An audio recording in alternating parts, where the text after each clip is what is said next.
All right. Hello, everyone. Thank you so much for joining us tonight. Welcome to our new start of the fall season Young Wavemaker seminar with Grace, one of our interns this year. We're so excited that you're glad, and we're so excited and glad to have you here today. So today we're going to be hearing from Grace, but first I'd like to take a few moments to just talk about the amazing Cape Perpetua area and tell you more about our collaborative. So we work in the Cape Perpetua area, generally speaking, from Yachats to Florence. And the Cape Perpetua area encompasses Oregon's largest marine reserve, which is a fully protected marine protection area, and two neighboring MPAs, as well as a seabird protection area. So we also work in the beautiful Suisla National Forest, as all of our programs are designed to showcase the interconnectedness of the land and the sea, which is shown very nicely in our new logos of our shirts and sweatshirts as well. We offer some amazing programs and we definitely encourage all of you to participate in them. So we host citizen science opportunities like sea star monitoring and marine debris surveys and bioblitzes, such as our fungi bioblitzes, which are happening this fall. So definitely check our website out for that, as well as seabird colony monitoring. So we offer a lot of in-the-field learning opportunities like our tide pool tours in the summer and our annual Land Sea Symposium, which is going to be in January this year, so definitely keep an eye out for that as well. But we couldn't do any of this without any of our amazing volunteers, such as our Marine Reserve ambassadors who table at Smalt Sands every weekend in the summer, and also our interns this year who have been absolutely amazing. So we hope to offer more community events in the near future, and there's ways for everyone to be involved. Some of our volunteers help plan and organize events, or are out on the field. So definitely reach out if you would like to be involved. That being said, there are so many ways to support us, one of them being getting a really cool shirt. I can say that these are super soft and very nice to wear, and it's really difficult to not wear them all the time, but I don't want to trash this. So I did have to buy another one that I could just be like my comfy sweatshirt. You will have to buy two. Sorry. But that being said, if you do buy two, Young Wavemakers is actually 100% funded by small donations. So that means that literally everyone who just does a few dollars in the bin every time they see us at an event or maybe buys a t-shirt or something, they are the reason we are able to do Young Wavemakers. So that is super awesome for us, and a huge thank you to everyone who is here and who donates a few dollars because they really stack up and matter for us. That being said, we'd love for you to come out and adventure with us. So check out our website and Facebook for the most updated information about our events and programming, and definitely please feel free to reach out to us at any time. And we are, this is our Young Wavemaker webinars coming up. So we have Grace and Aaliyah coming up on the 24th. And then also, if you know someone, you can always nominate a Young Wavemaker speaker. Hopefully all of my photos are loading. Currently it is showing Aaliyah's photo is not loading, so hopefully you'll be able to see her, but if you can't, you can see her lovely face on our website. You can also find our form to nominate someone for Young Wavemakers on our website as well, so definitely check that out. But we would now love to welcome Grace to the stage. I will stop screen sharing and allow you to kind of take control and introduce yourself, and yeah. Well, I've been messing with this for the last, 15, 20 minutes, so we're going to see how this screen sharing goes real quick. It's raining here, so we're gonna hope my hotspot doesn't cut out and it's gonna go great.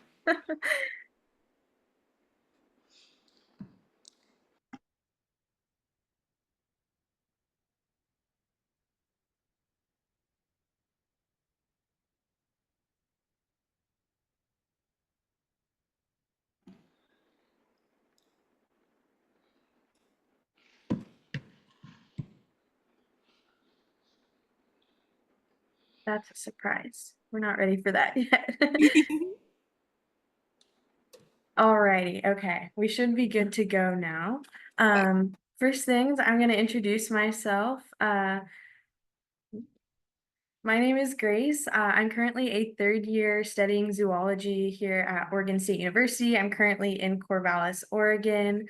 I'm originally from Southwest Washington, and I'm from the small town of Rossburg, and I spent a decent amount of time growing up on the Washington and Oregon coast. So when I found I was looking for universities and colleges, I didn't really want to leave the Oregon or Washington coast, and I ended up at Oregon State. And since then, I've had a lot of awesome opportunities such as this. Um, so I'll talk a little bit about my education and experience before we get started. So I graduated from high school in 2022, and then I also graduated from community college with an associate's in arts through the direct transfer through the Running Start program in Washington in 2022. Then I began at Oregon State that fall. Since coming to Oregon State my freshman year, I was able to get involved with intertidal fieldwork. I went to office hours and was connected with a graduate student who said there was some great opportunities to get involved. And it was really great. I got to volunteer in an intertidal marine biology lab. I got to do some field work out on the Oregon coast, which was really awesome, getting my hands on and getting involved in science as a freshman with absolutely no experience. Then I worked at the vet hospital for a short time as a large animal attendant. And then this past spring, I was able to conduct my own research study. I reached out to a professor in fisheries and wildlife, and they were gracious enough to help me work through a research project on some freshwater snails that are the host for the parasite that leads to salmon poisoning in dogs. So you can see here I got to present my research at the Undergraduate Research Symposium this past spring. So it was a really exciting step for me. I didn't think I would ever get there, especially as a second year. Um, and then recently, I've been working as a tour ambassador for Oregon State University. So you can see right here, me in my orange polo. That's been a lot of fun. And then this past summer, my two primary things that I did outside of being a tour ambassador was working with the Cape Perpetua Collaborative as a summer intern. And then I also got to do some field work through Oregon State University down in Nevada. So you can see a few pictures here. In the upper one, I'm trapping small mammals, and in the bottom one, I'm out in the Nevada desert conducting some water samples and some water chemistry.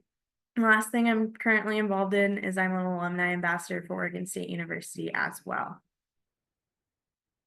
So I was up to a lot of different things this summer, but specifically with the Cape Perpetua Collaborative, the primary thing I was working on outside of this specific project was tabling.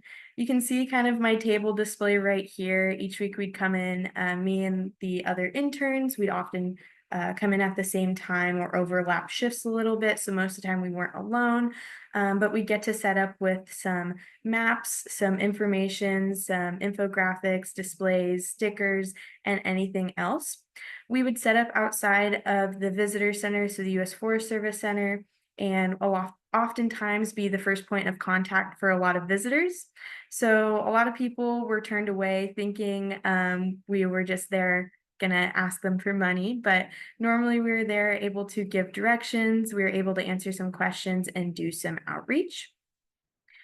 This was a cool opportunity because it gave me a lot to think about in terms of who's the first point of contact when visitors are coming to these visitor centers and these marine reserves. What kind of knowledge do they already possess? A lot of times, me and the other interns would ask a lot of questions about their knowledge. Have you been to the Cape Perpetua Visitor Center before?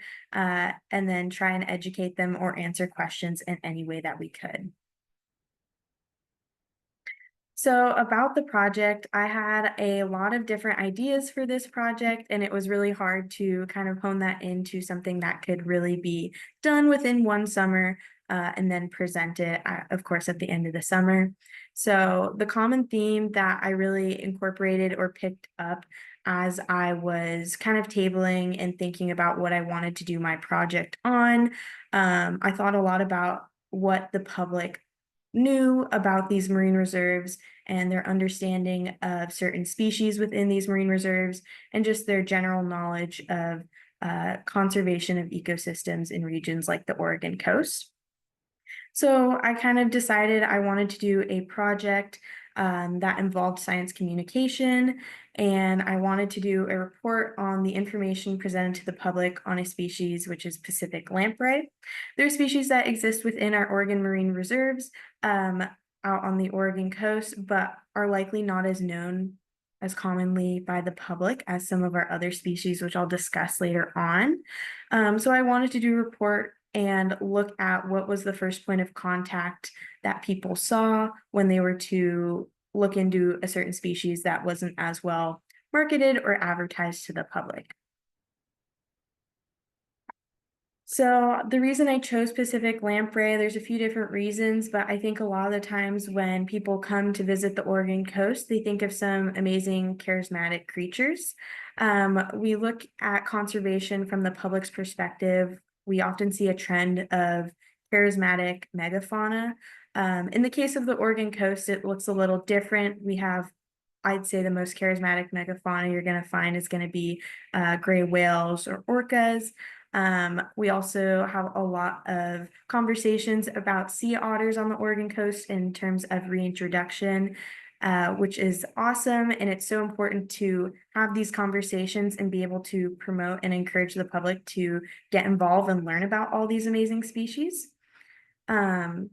But I wanted to direct this talk to some of our less charismatic species that you might find on the Oregon coast and kind of see what the public understands about those species and what that knowledge looks like. I also included sea stars here because unique to the Oregon coast, people are really able to get involved and get hands-on in the tide pools. They're also able to go to aquariums and touch all of these great animals and get involved with these organisms and really get hands-on. And that can make a big impact and connection to people when they see conservation. And so that was kind of my big draw as to why I chose Pacific lamprey, a fish that a lot of people might not know about to do a project on. So for one, I think they're really cool. Pacific lamprey are super interesting to evolutionary biologists because they're often considered prehistoric because of where they occur in the evolution of vertebrates or the evolution of fish.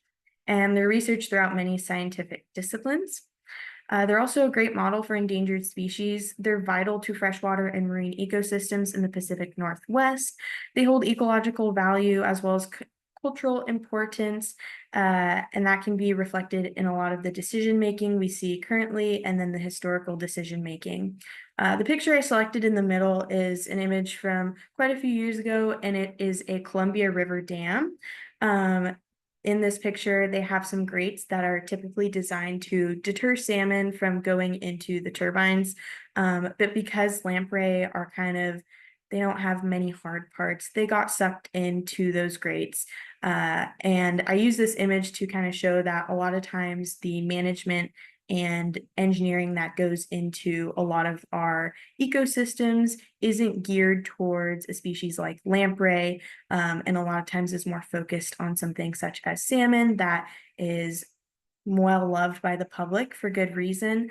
But I think it's important to consider the other species in play.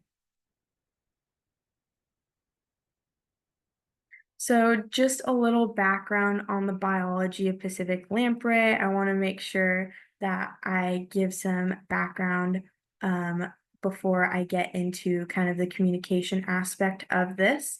But they are some of the earliest evolutionary forms of vertebrates. They're seen all the way back in the Paleozoic era, so like 360 million years ago. Through fossils. There's not many fossils because they don't actually contain many hard parts, but we're able to date some of the earliest fossils back to the Paleozoic era. And they're really cool. They actually lack jaws. And this is a big quarrel within evolutionary biology is how related lamprey are to some of the first jawed fish we see. And so they're a lot of times used, like I mentioned, within evolutionary biology. They are not an eel. Eels actually occur a lot later on through evolution, so they're more closely related to some other species such as sharks, skates, and rays.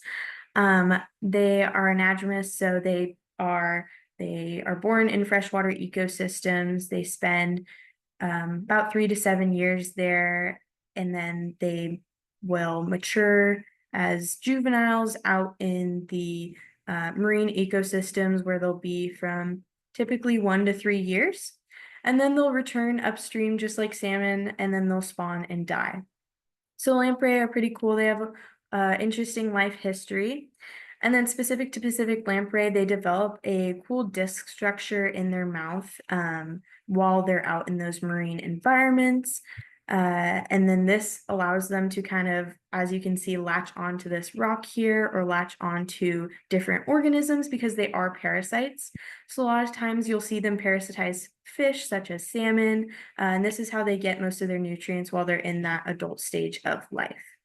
They also have cartilaginous teeth, so they're not like hard part teeth like we see on a lot of more modern fish. And they're also an important food source to many marine species, such as sharks, sea lions, even river otters, minks, and then a lot of birds.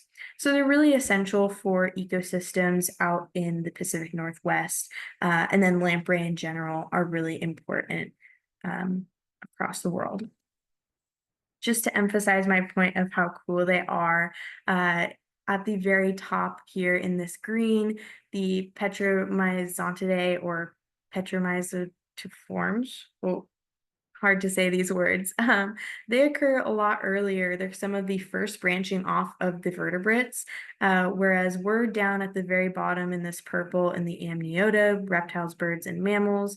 So they evolved a lot. They kind of broke off in this evolutionary history a lot sooner, and as this simplified phylogenetic tree kind of shows. So they're also really important for culture in the Pacific Northwest. We see Pacific lamprey stand out as a vital species to freshwater marine ecosystems, but they're a prime resource for the first peoples of the Pacific Northwest. Tribes residing in the Columbia River Basin, such as the tribes of the Confederated Tribes and Band of the Yakama Nation, have historically harvested Pacific lamprey and hold traditional values that things such as the land, plants, animals all contain a spirit and a consciousness. So there's really important ceremonies that surround Pacific lamprey, and first peoples of the mid-Columbia are known to harvest and collect the oil of Pacific lamprey for medicinal support on the skin. They were traditionally fished using dip netting methods in waterfalls. This image on the right here is Lilo before the Dallas Dam was put in, and then another traditional fishing site is the Willamette Falls, which is located in present-day Oregon City. This is still the Willamette Falls in Oregon City is still a site where lamprey harvest takes place, and every year there is a ceremony and a gathering for people to harvest lamprey and continue these traditional practices. Through treaty agreements in the Pacific Northwest, sovereign nations were able to reserve the usual and custom fishing sites along with being co-managers of state and federal fisheries.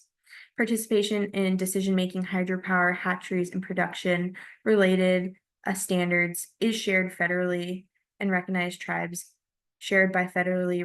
tribes in the West Coast region. And then in order to protect and organize treaty rights granted, intertribal fisheries commissions have been developed.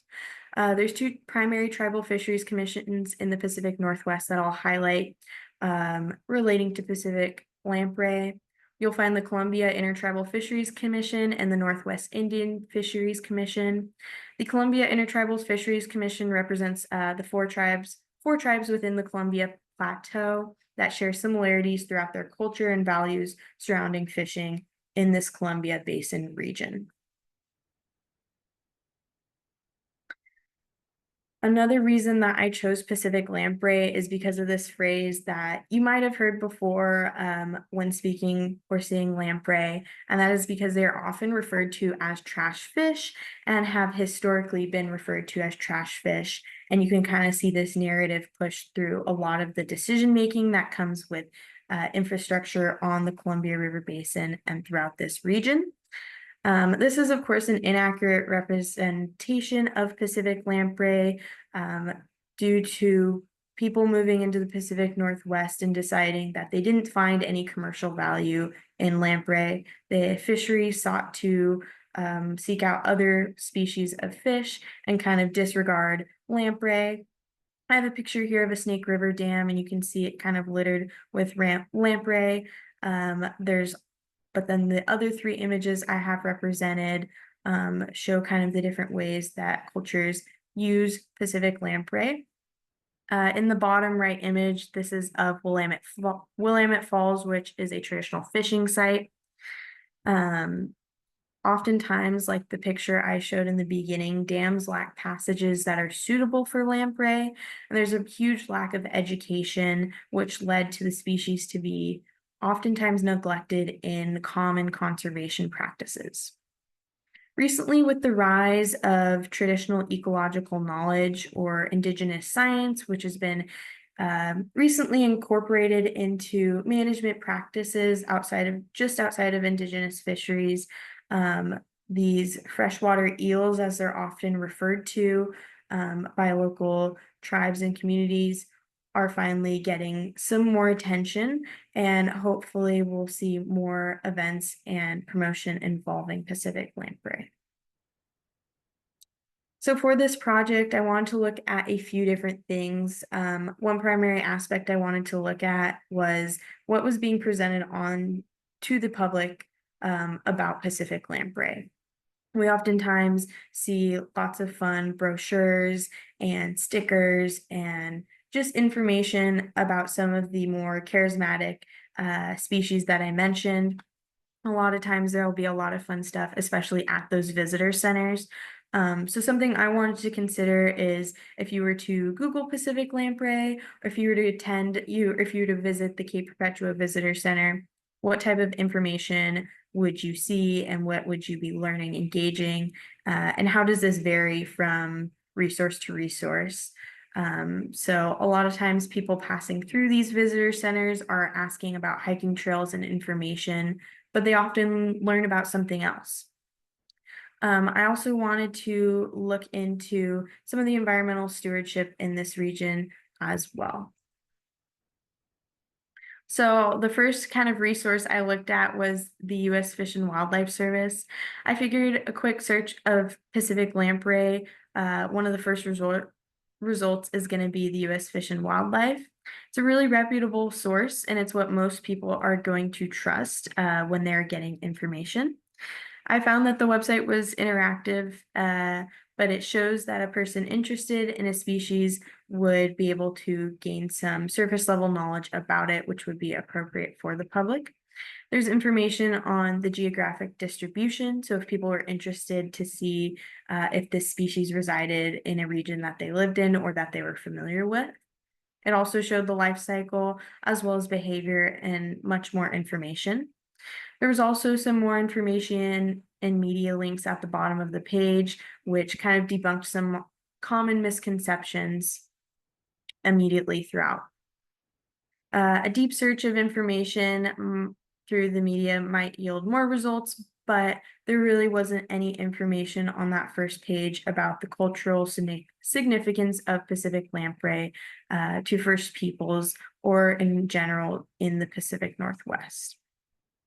The United States Fish and Wildlife Department, on their website, they really prioritize having that scientific information in a digestible form for the public.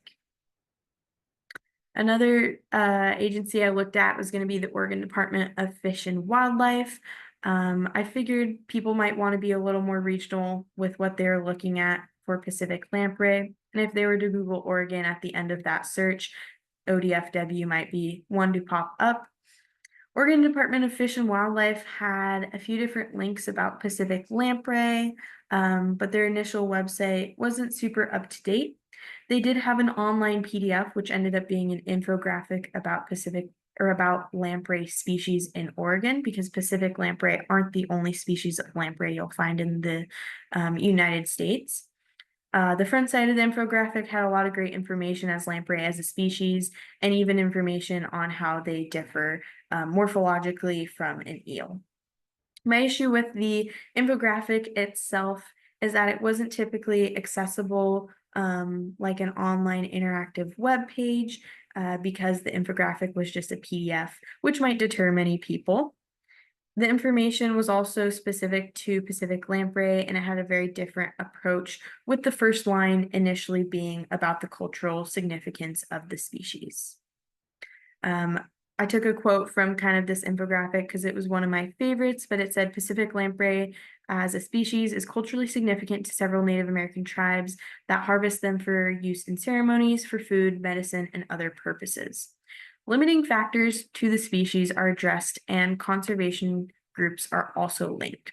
So although the Oregon Department of Fish and Wildlife's website itself wasn't super interactive or up to date, they still had some amazing resources that could be used by groups who wanted to educate about the species. I figured that people coming to the Cape Perpetua Visitor Center would notice that they were at a U.S. Forest Service Visitor Center and might be inclined to Google some information about that. The U.S. Forest Service had some information on Pacific lamprey about the range, life cycle, as well as the decline in this species throughout the years. I was interested. They had some great links for different sources more specific to conservation and different species in this region, as well as Pacific lamprey. But I found a lot of those links, well, actually, all of them were out of date. They brought me to error pages, error codes, and when we find those links and error codes, it makes you consider how out of date these web pages might be, and it makes you a little less trustworthy of these web pages. If we were to compare some of the information on the U.S. Forest Service page and the Oregon Department of Fish and Wildlife, we might find that some of the statistical information, such as how many species predate on lamprey, might differ between these web pages, and it can be hard to trust as someone who is just going to learn a little bit more about these species and isn't exactly interested in doing any of that hardcore research. I also wanted to highlight the Columbia Intertribals Fisheries Commission because this is one of the first organizations that I really go to when I want to do research on native species to the Pacific Northwest. Their webpage is very interactive and a lot of times is updated. I've been able to use a lot of their resources for various projects throughout the years and have found that their information is constantly updated, and it shows a nice balance between the social impact of some of these species as well as the science-based information as well. You'll find that there's a lot of specific web pages within their website about salmon, lamprey, and sturgeon. The source also brings data in to support extinction rates and the declines of species, which I think is really helpful, especially as I just spoke about how a lot of times these web pages can seem out of date, but it's really difficult to tell if they are out of date. Going to the Columbia Intertribal Fisheries Commission website, you can see that the information they have and the statistics they have is dated from when that data was collected. So that can give you a little more confidence that the information that you're reading and interpreting is up to date and is something that is reputable. The Columbia Intertribals Fisheries Commission resource is something that I highly recommend, and I think that they do a great job of highlighting cultural significance as well as biodiversity in the region, even outside of Pacific lamprey. The last resource I believe that I looked at was going to be a little more specified. I went from kind of broad to a little more specified resources. This resource particularly is all about Pacific lamprey. That's pretty much the only thing you'll find on their page because it is the Pacific Lamprey Conservation Initiative. This is another one of those resources that if you were to Google Pacific lamprey, it's one of the first things to show up. Very similar to the Columbia Intertribals Fisheries Commission, they introduced the lamprey kind of with the general knowledge that you might have heard about them before, referred to as trash fish. They kind of describe why they were referred to as trash fish and then their cultural significance.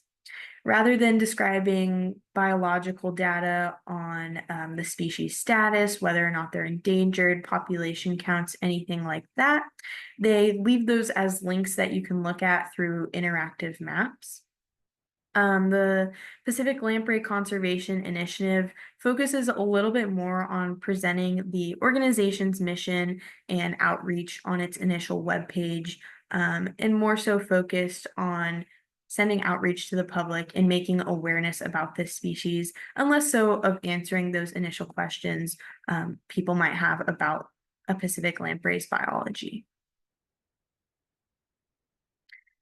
So for discussion, I kind of just looked through a lot of these resources. I looked through more resources than the ones I highlighted.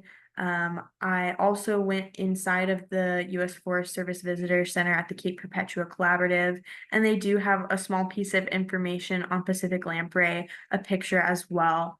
But it got me thinking about all of the species that are, whether or not they're critically endangered, whether they're not at risk, any species existing in these marine reserves, and how the public might perceive them. Is the public aware of these species? Does the public even know what a lamprey is?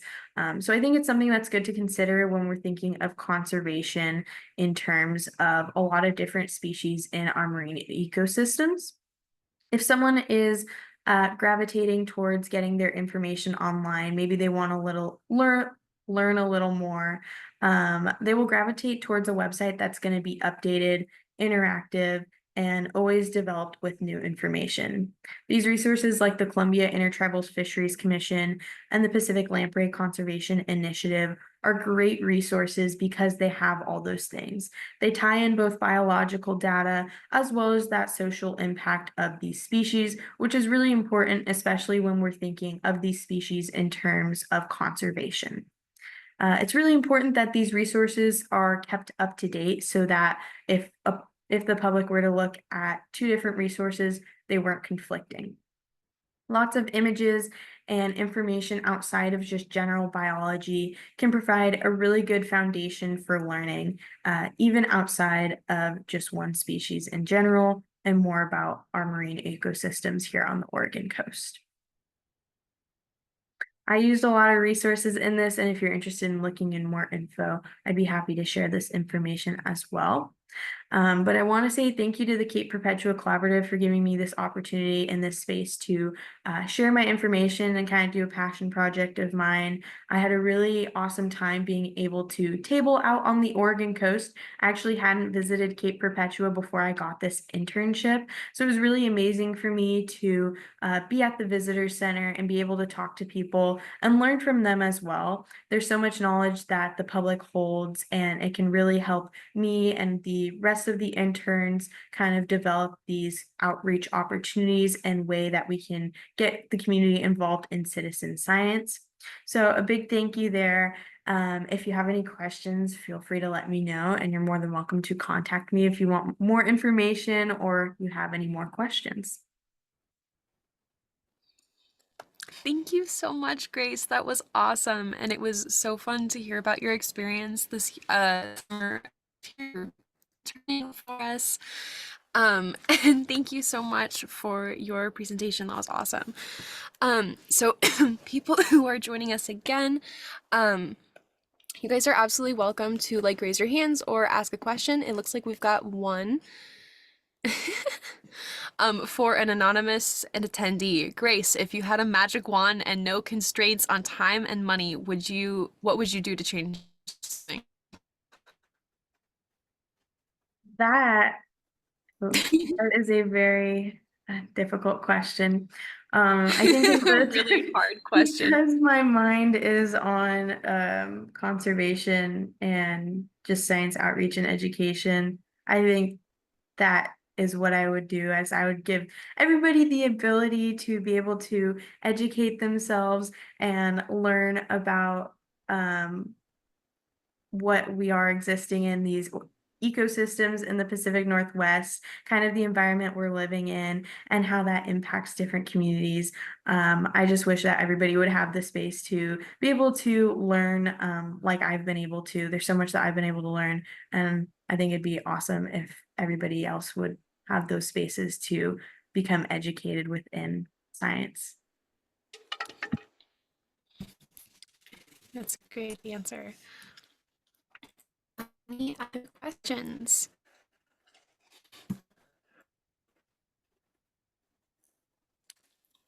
Perfect. Well, we'll give people a few minutes to type just because I don't want to like cut someone off so this they're like mid paragraph. Be like, okay, well, sorry, you didn't type fast enough. So absolutely feel free to ask any other questions, but just so everyone knows, this also will be posted to YouTube by about tomorrow to the next day as well. So you can definitely rewatch it or share it with friends and family.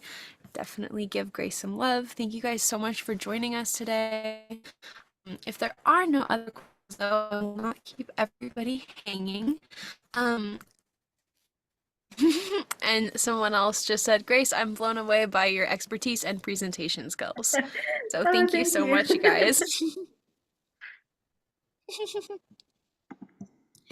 Awesome. Well, thank you all so much for joining us. And please feel free, or just make sure you keep an eye on our website for our upcoming events and our other upcoming Young Wavemaker seminar. And Grace, thank you so much for joining us tonight. Thank you. Oh my gosh. Thanks.